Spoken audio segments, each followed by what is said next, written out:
Good morning students, मैं आपकी Marathi teacher सीमा। तो चलिए नेक्स्ट लेसन जो है हमारा वो स्टार्ट करते हैं। तो देखिए यहाँ पे स्क्रीन पे आपको कुछ दिखाई दे रहा होगा। एक क्लॉथ है जिसको शाल कहा जाता है और नारियल जिसको श्रीफळ कहते हैं मराठी में। तो देखिए कुछ लिखा भी है यहाँ पे। ॲडमिन साहेब, तुम्ही वेळ काढून सर्व मित्रांना एकत्र आणून खूप सुंदर ग्रुप तयार केला, त्याबद्दल तुमचा ग्रुपतर्फे सत्कार करण्यात येत आहे।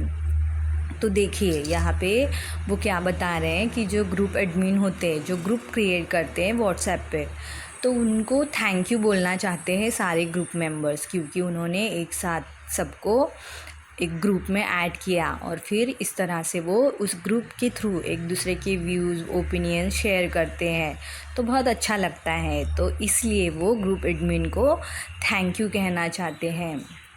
एक सम्मान के रूप में उन्हें वो शाल और नारियल देना चाहते हैं। अभी देखिए शाल और नारियल किनको दिया जाता है ये देखते हैं हम लोग। मोठी व्यक्ती म्हणजे ज्या व्यक्तींनी समाजासाठी काही भरीव कार्य केलं आहे अशा व्यक्ती। मग त्या व्यक्तींचं ते कार्य समाजसेवेचं असो वा शिक्षण क्षेत्रातलं असो किंवा सांस्कृतिक क्षेत्रातलं असो वा इतर कोणत्याही क्षेत्रातलं असो की ज्यामुळे सर्व समाजाचं काहीतरी भलं झालं आहे, त्या व्यक्तींनी समाजासाठी दिलेल्या योगदानाची पावती समाज अशा सत्कारातून त्यांना देत असतो।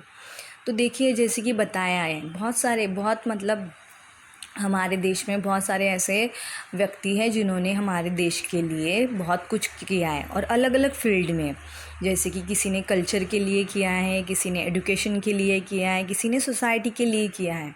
तो उन लोगों को ऐसे शाल और नारियल देके उनका सम्मान किया जाता है। और ख़ास तौर पर महाराष्ट्र में ऐसे शाल और नारियल मिलना मतलब ये बहुत ही बड़ी सम्मान की बात होती है।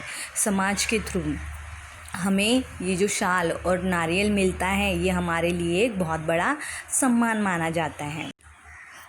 तसं शाळा कॉलेजात उत्तम गुणांनी पास झालेल्या विद्यार्थ्यांचाही सत्कार केला जातो किंवा एव्हरेस्टसारखं शिखर चढून जाणाऱ्यांचाही सत्कार केला जातो। इथं तसंच कुठल्याही सत्कारामागचा उद्देश कर्तृत्वाची पोचपावती देणं हा असतो। मोठेपणा वयाचा नसून कर्तृत्वाचा असतो। तो देखो बताया गया है कि ज़रूरी नहीं होता कि वो इंसान बहुत ज़्यादा बड़ा हो, एज में बड़ा हो, बहुत ज़्यादा एक्सपीरियंस हो, ये ज़रूरी नहीं होता।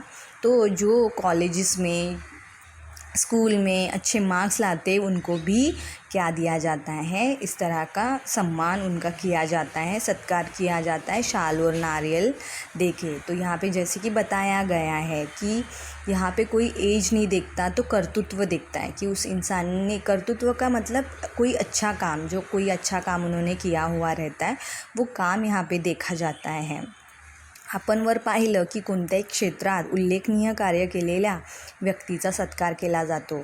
हा सत्कार एखाद्या संस्थेकडून वा संघटनेकडून किंवा मग एखाद्या सभेत केला जातो।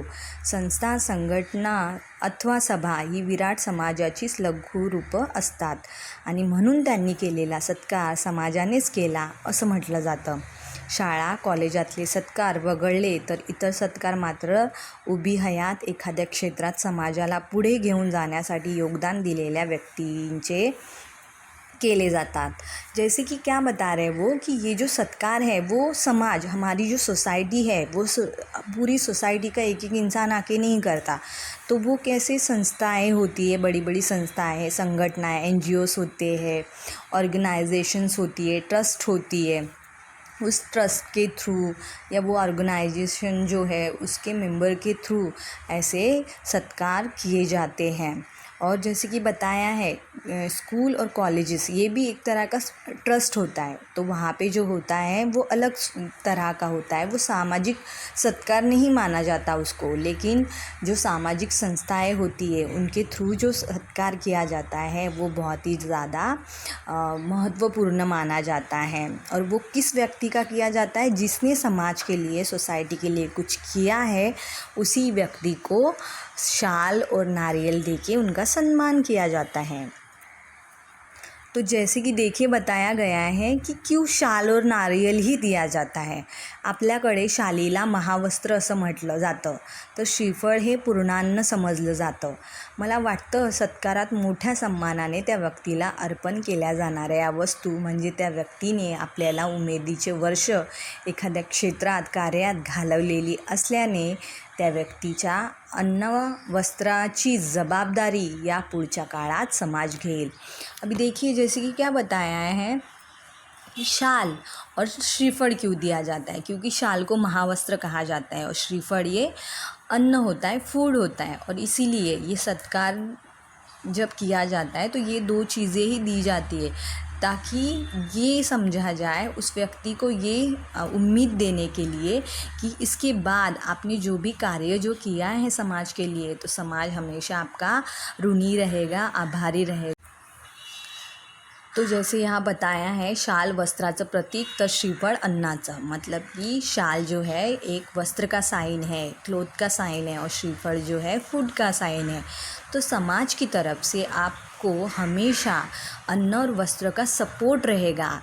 यही उद्देश्य उस शाल और श्रीफळ देने के पीछे का होता है. जब सम्मान के स्वरूप में समाज किसी व्यक्ति को शाल व श्रीफल देता है तो उसका उद्देश्य यही होता है कि आज के बाद जब भी कभी अन्न और वस्त्र की ज़रूरत आपको पड़ेगी तो समाज आपकी हमेशा मदद करेगा. तो देखिए जैसे कि अभी हमारा लेसन स्टार्ट करते हुए चलते हमारी प्रस्तावना की तरफ. तो जैसे कि बताया है, अभी आपको समझ में आ ही गया होगा कि हमारा लेसन है शाल, है ना. तो शाल क्या होता है शाल, और शाल ये किसको मिलती है, किस लिए दी जाती है, और शाल ही क्यों दी जाती है. तो देखिए जैसे कि बताया यहाँ पे हमारे जो लेखक है उनका नाम है राग जाधव.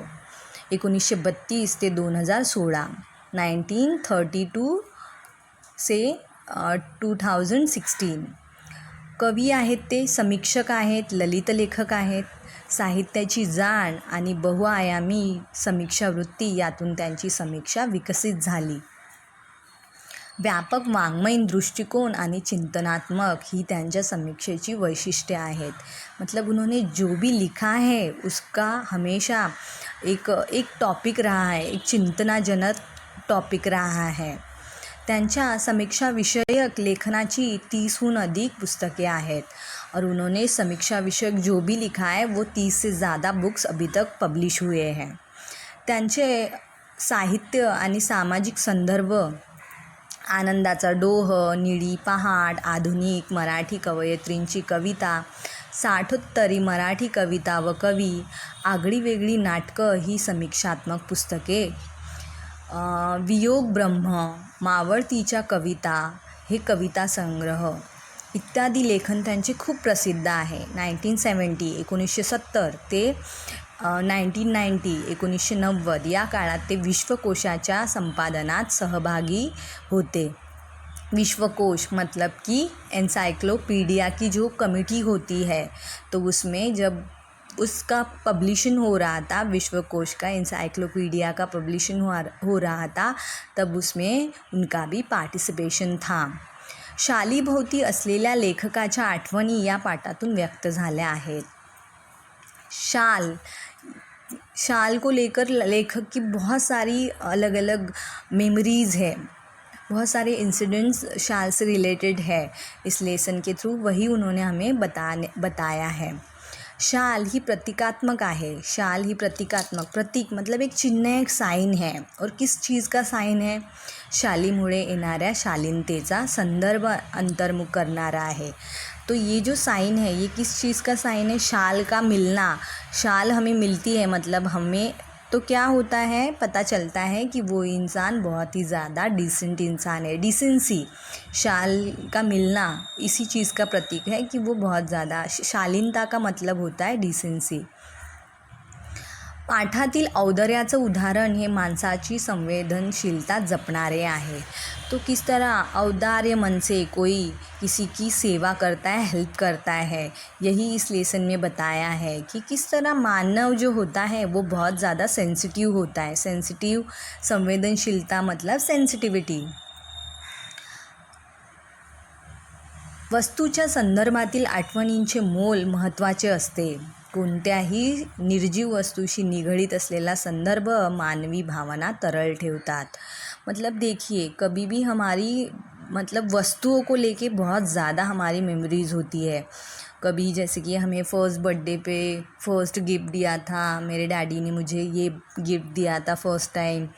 जब हम लोग बाहर कहीं गए थे तो वहाँ पे हमने ये गिफ्ट ख़रीदा था या ये चीज़ ख़रीदी थी, या फिर मेरी दोस्त ने मुझे फ्रेंडशिप डे पे ऐसा ऐसा गिफ्ट दिया, फर्स्ट फ्रेंडशिप डे जब हम लोग फ़र्स्ट टाइम मिले थे. तो ऐसी बहुत सारी यादें हमारी किसी वस्तू के साथ जुड़ी हुई रहती है.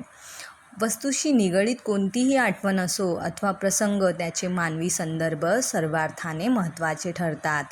तो जैसे कि क्या बताएं कि वस्तु से रिलेटेड मतलब कोई भी क्या हो सकता है, इंसिडेंट्स हो सकता है या कोई याद हो सकती है जो हमारे हमेशा मन में रहती है, हमेशा हमारे दिमाग में रहती है. हम कभी भी उसको भूल नहीं सकते.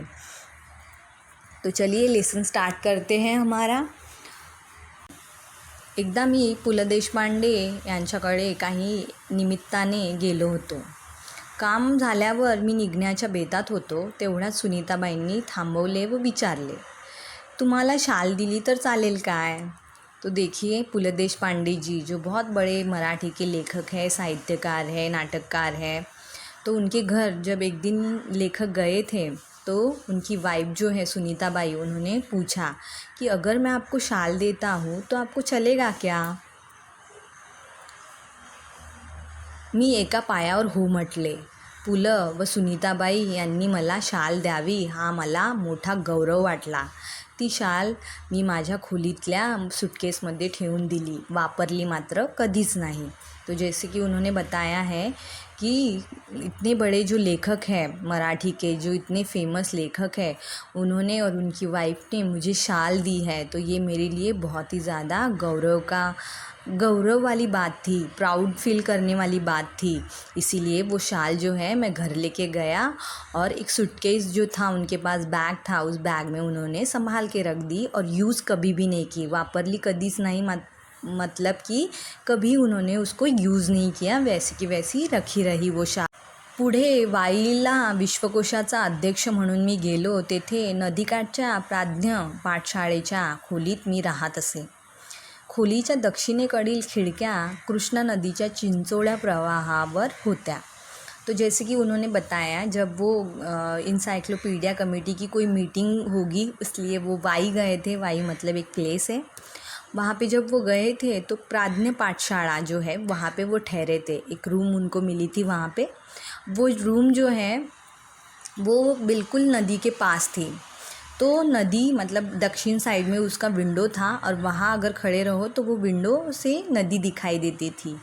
मतलब नदी का जो फ्लो, पानी का फ्लो है वो सुनाई देता था. थंडीच्या दिवसात एक बाई माझ्या खिडकीखालील घाटाच्या छोट्या तटावर तिचे छोटे मूल एका टोपलीत ठेवून मासे पकडण्याच्या उद्योगात होती. तो जैसे कि लेखक वहाँ पे खड़े थे, ठंडी का टाइम था, ठंडी का सीज़न था, और उन्होंने देखा कि एक लेडी जो है वो घाट जो है, किनारा जो है, वहाँ पे जाके बैठ गई है और छोटी सी टोपली में उसका छोटा बच्चा है, बहुत ही छोटा, और वो वहाँ पे मच्छलियाँ पकड़ने के लिए बैठी थी. तिचे बाळ कडाक्याच्या थंडीने कुडकुडत रडत होते, पण आई तिकडे बघतही नव्हती. मला मात्र राहवले नाही. मी सुटकेसमधली पुलकित शाल काढली, 5-50 रुपयांच्या नोटा काढल्या व त्या बाईला हाक मारली. खिडकीतून ते सर्व खाली दिले आणि म्हटले, त्या बाळाला आधी शालीत गुंडाळ आणि मग मासे मारत बैस. या घटनेची ऊब पुलकित शालीच्या उभेपेक्षा अधिक होती. तो देखिए जैसे कि उन्होंने बताया है, तिचे बाळ कड़ाक्याच्या थंडीने कुड़कुड़त रड़त होते. तो उस लेडी का जो छोटा बच्चा था वो ठंडी की वजह से कपकपा रहा था और रो भी रहा था ज़ोर से. पण आई तिकडे बघतही नव्हती, बट उसकी मम्मी जो है उसकी तरफ देख भी नहीं रही थी.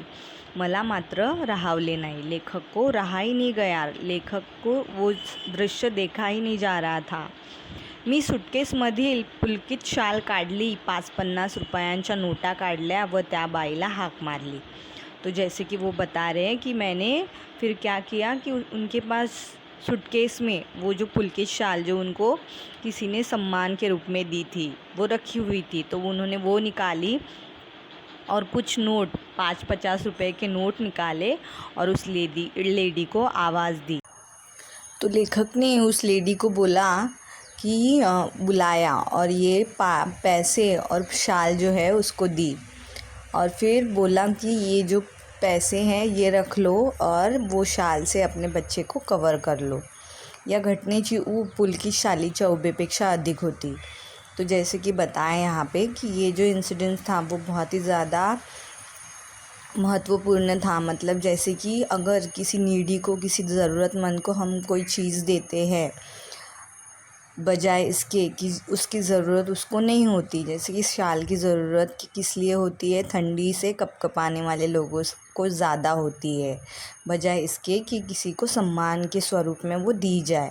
तो यही लेखक यहाँ पे बता रहे हैं कि इस तरह से ये जो घटना है और ये जो काम मैंने किया था किसी ज़रूरतमंद को वो शाल दे के, तो ये बहुत ही अच्छा काम था, बजाय इसके कि किसी को सम्मान के रूप में शाल दी नहीं मैंने, तो किसी ज़रूरतमंद को वो शाल दी जिसका सही उपयोग वहाँ पे हुआ. तो नेक्स्ट और एक इंसिडेंस उन्होंने बताया है. कविवर्य नारायण सुर्वे खूप सभा संमेलनं गाजवत.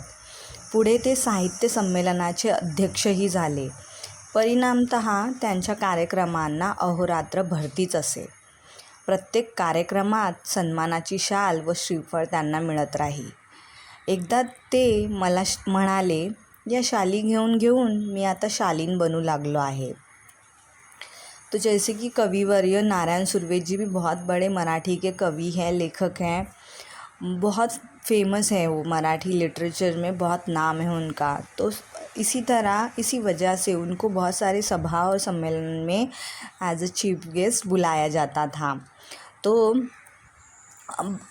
दिन ब दिन वो जो सभा सम्मेलन है वो बढ़ते ही जा रहे थे. तो उनको हर जगह दिन रात कहीं ना कहीं से बुलावा आता था.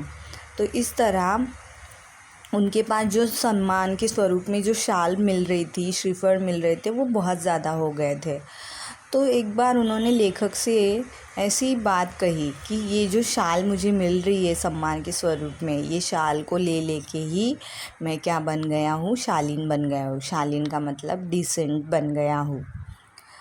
त्यांच्या बोलण्यातील उपरोधिक खोस माझ्या नव्हे तर कोणाच्याही सहजपणे लक्षात येणारी होती. शाल व शालीनता यांचा संबंध काय?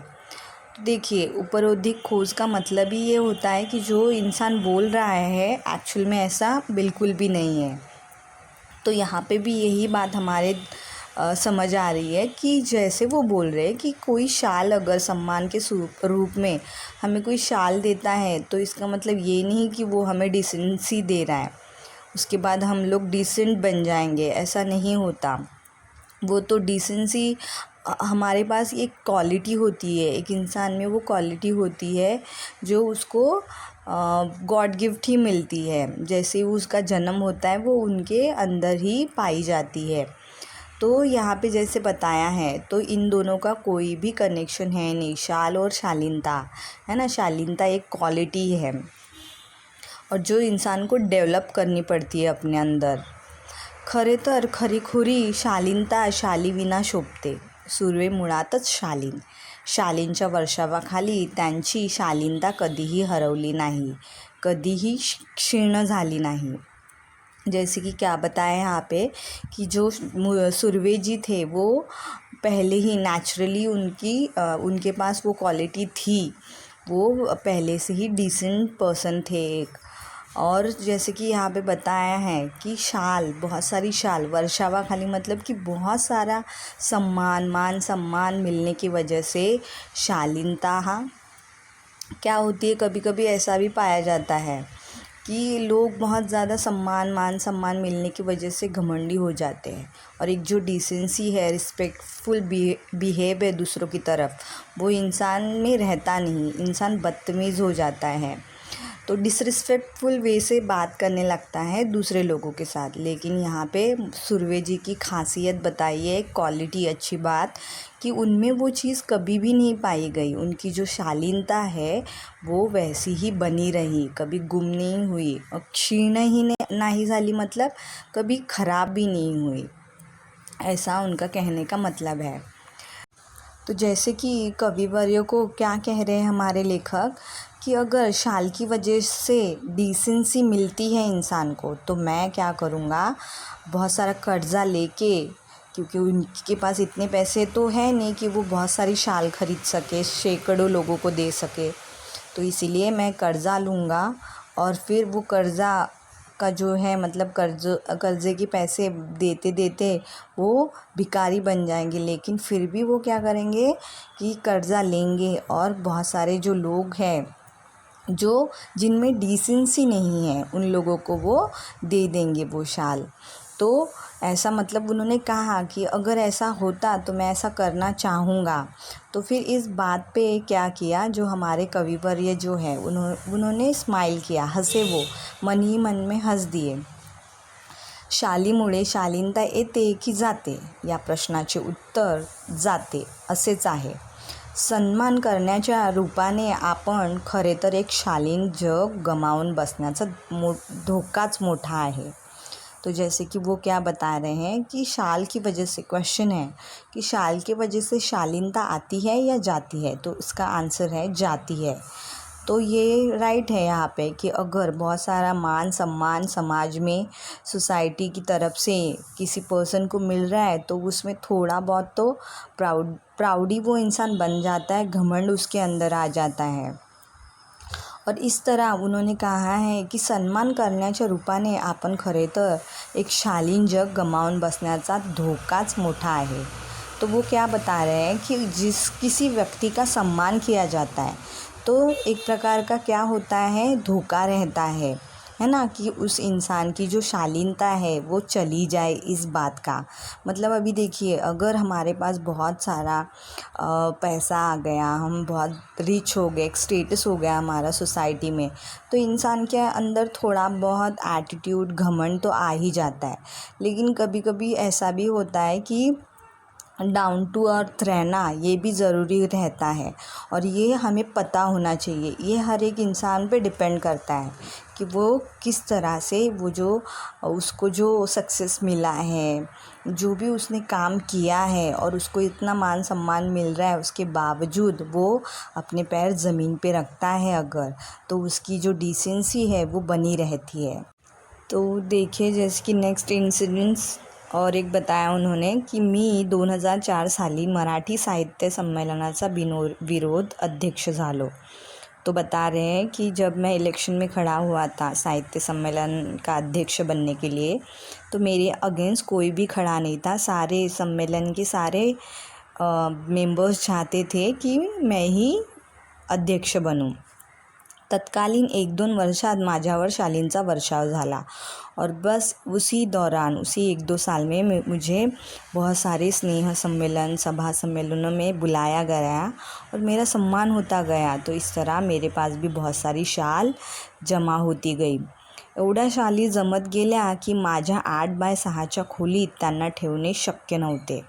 इतनी सारी शाल जमा हो गई थी कि उनकी छोटी सी रूम 8x10 की जो 6 की जो रूम थी उसमें रखना उसको पॉसिबल नहीं था। मग मी सगळ्या शालींचे गाठोडे बांधून ते निकटवर्ती मित्राकडे ठेवले। तो जैसे वो बता रहे कि वो सारी शाल जो है वो बांधी मैंने कपड़े में और मेरा जो निकटवर्ती मतलब क्लोज फ्रेंड था उसको जाके दे दी व त्या शाली वापरण्याचे वगैरह त्याला सर्वाधिकार दिले और उस शाल को तुम यूज़ कर सकते हो ऐसा भी उसको बोल दिया। बिचारा अति प्रामाणिक, त्यांच्याही छोट्या खोलीत त्याने त्या सांभाळल्या। जैसे कि क्या बता रहे हैं कि जैसे छोटी सी रूम उनकी भी थे, उनके जो फ्रेंड थे, फिर भी उन्होंने वो शाल जो है वो संभाले रखी, जबकि उनको लेखक ने अधिकार भी दिया था कि तुम यूज़ कर सकते हो, तुम चाहो तो यूज़ कर सकते हो, किसी को दे सकते हो, लेकिन फिर भी उन्होंने नहीं दिया। अति प्रामाणिक मतलब क्या, बहुत ज़्यादा ऑनेस्ट पर्सन थे वो। हळूहळू मी सगळ्या शाली वाटून टाकल्या गरीब श्रमिकांना, और फिर धीरे धीरे जो लेखक है हमारे, उन्होंने वो दूसरे जो गरीब थे, लेबर्स थे, उनको वो सारी शालें जो है बांट दी। जैसे की वो बता रहे हैं की याच सुमारास मी शनिवार पेठेतील ओंकारेश्वर मंदिराच्या पुलावर बहुधा रोज संध्याकाळी जात असे। जैसे कि क्या बता रहे हैं कि शनिवार पेठ ये जगह है ये पूना में, और वहाँ पे ओंकारेश्वर का मंदिर है। वहाँ पे एक पुल है बना हुआ, आने जाने के लिए पुल जो बना हुआ रहता है, तो वो पुल पे वो जाके बैठते थे रोज़ शाम को। तेथील कट्ट्यावर बसने मला आवडे, और वहाँ पे एक कट्टा था, तो वहाँ पे बैठना उनको अच्छा लगता था। एक दिवस काय घडले की कडक थंडीच्या दिवसात एक म्हातारा अशक्त भिक्षेकरी, अभी देखिए क्या भिक्षेकरी का मतलब होता है भिक्षा मांग के जीने वाला, भिक्षु। भिक्षेकरी का मतलब भिकारी नहीं होता। कट्ट्याला लागूनच चिरगोटे टाकून व पांघरून कुळकुळत बसल्याचे मी पाहिले।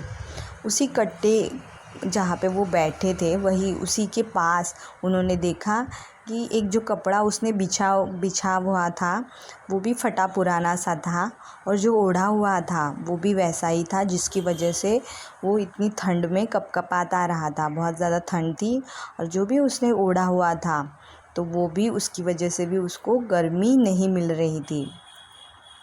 दुसऱ्या दिवशी मी 2 शाली घेऊन ओंकारेश्वराच्या कट्ट्यावर आलो। तो म्हातारा होताच। त्याला दोन्ही शाली दिल्या। त्याने थरथरत्या हातांनी मला नमस्कार केला।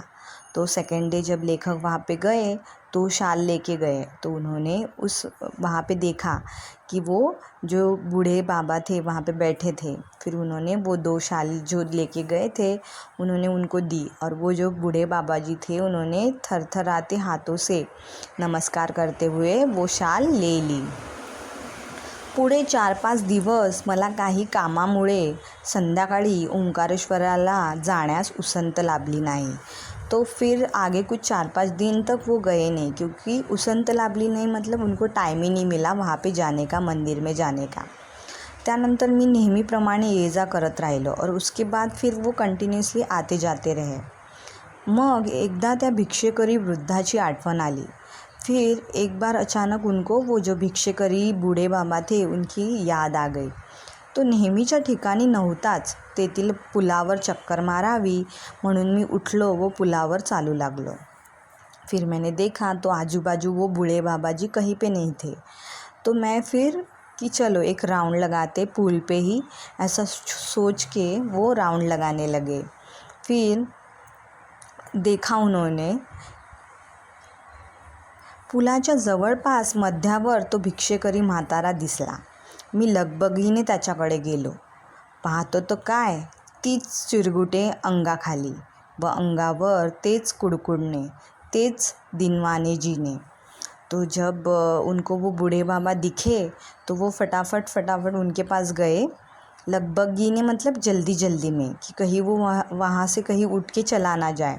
तो उन्होंने देखा कि वैसा ही वो बैठा था, सेम जैसे फर्स्ट डे लेखक ने उनको देखा था कि ऐसे ही फटा पुराना जो एक कपड़ा था वो नीचे उन्होंने बिछाया हुआ था, और अपने ऊपर भी एक ऐसा फटा पुराना सा कपड़ा ओढ़ा था जिसकी वजह से उसको ठंड लग रही थी। तो वही दुखी जीवन वो फिर से जी रहा था। मी म्हटले, बाबा तुम्ही मला ओळखले? फिर लेखक ने उनको बोला कि आपने मुझे पहचाना क्या बाबा? त्याने नकारार्थी मान हलवली। तो फिर उन्होंने नहीं बोला, ना बोलते हुए मुंडी हिलाई अपनी। मग मीच म्हटले, बाबा 5-6 दिवसापूर्वी मी तुम्हाला 2 शाली दिल्या होत्या, आठवते? तो फिर उन्होंने लेखक ने उनको बताया कि 5-6 दिन पहले मैंने आपको 2 शाल दी थी, याद आया? यावर म्हातारा खुलला व पुन्हा हात जोडून म्हणाला, हे भल्या माणसा, तू लई मोठा, म्यासनी शाली दिल्या, पण बाबा म्या भिकाऱ्याला शाली कशा शोभतील? त्या शोभेपेक्षा पोटाची आग लई वाईट। मी शाली इकल्या व 2-3 दिवस पोट भरून जेवून घेतलं बाबा। आमचं हे असलं बिकट जीणं, तुझं लई उपकार आहेत बाबा। तो जैसे ही उन लेखक ने अपने बारे में उनको बताया तो वो एकदम से याद आया उनको, और एकदम से उन्होंने हाथ जोड़े और बोला कि आप बहुत अच्छे इंसान हो, बहुत बहुत भले इंसान हो कि आपने मुझ जैसे भिखारी को वो इतनी अच्छी अच्छी शाल ला के दी। लेकिन देखिए हम जैसे भिखारी लोग, भिक्षेकरी लोग जो है, जिनको भिक्षा मांग के जीना है सिर्फ, तो ऐसे जो लोग हैं, हम लोगों को क्या करना है, ऐसे ही रहना है। हमारी लाइफ यही है। ये जो शाल है, अच्छी अच्छी शाल, ये ओढ़कर हम लोग नहीं जी सकते। तो मैंने क्या किया, तो वो शाल जो है वो दे दी, और मुझे भूख लगी थी तो मैंने उस पैसों का पेट भर के 2-3 दिन खाना खाया। बट फिर भी आप बहुत ही भले इंसान हो, आपके बहुत उपकार है मेरे पे, जो आपने मुझे इतनी अच्छी अच्छी शाल दी थी। शालीची शोभा आणि ऊब व पोटाची आग आणि अन्नाची ऊब। जैसे कि क्या बताया कि शाल ये शोभा के लिए यूज़ की जाती है, और साथ ही साथ गर्मी के लिए भी, ठंडी से बचने के लिए। और उसी तरह हमारी जो पोट की आग है, मतलब हमारी जो भूख की आग है, वो भी कौन मिटा सकता है, तो अन्न ही मिटा सकता है। अभी ठंडी से अगर आपको गर्मी चाहिए तो वो आग आपको कहाँ से मिल सकती है, तो वो बुझ सकती है एक शाल से। और अगर आपके पेट की आग, मतलब भूख आपको लगी हो, तो वो भी आप कैसे मिटा सकते हैं, तो खाना खा के। तो यही लेखक यहाँ पे बता रहे हैं, भुकेल्यास अन्न द्यावे, तहानलेल्यास पाणी द्यावे, आणि हेही जमले नाही तर अभाग्यांना सन्मानाच्या शाली तरी द्याव्यात। तो जैसे कि वो यहाँ पे बहुत अच्छी बात समझा के जा रहे हैं हमें, कि देखिए जिसको जो ज़रूरत है ना, कभी भी वही चीज़ उस इंसान को हमें देनी चाहिए। जैसे कि किसी को भूख लगी हो, तो मतलब क्या, उसी को फूड देना चाहिए, अन्न देना चाहिए, खाना देना चाहिए। किसी को भी खाना नहीं देना चाहिए। तहानलेल्यास पाणी द्यावे, जिसको बहुत प्यास लगी है उसी को पानी देना चाहिए। तेही जमले नाही तर अभाग्यांना सन्मानाच्या शाली तरी द्याव्यात। और अगर ऐसा कुछ भी नहीं हो पाए, तो जो अभागी, गरीब, दीन जो लोग हैं, उनको क्या करना चाहिए, उनको सम्मान देना चाहिए, हमें शाल देनी चाहिए सम्मान के रूप में, है ना। ऐसे हमारे लेखक हमें यहाँ पे बता रहे। तो आई होप ये पूरा लेसन आपको अच्छे से समझ में आया होगा। अगर नहीं समझा, कोई डाउट है, तो प्लीज़ आप पूछ सकते हैं। तो चलिए हम नेक्स्ट लेसन में मिलते हैं। Thank you.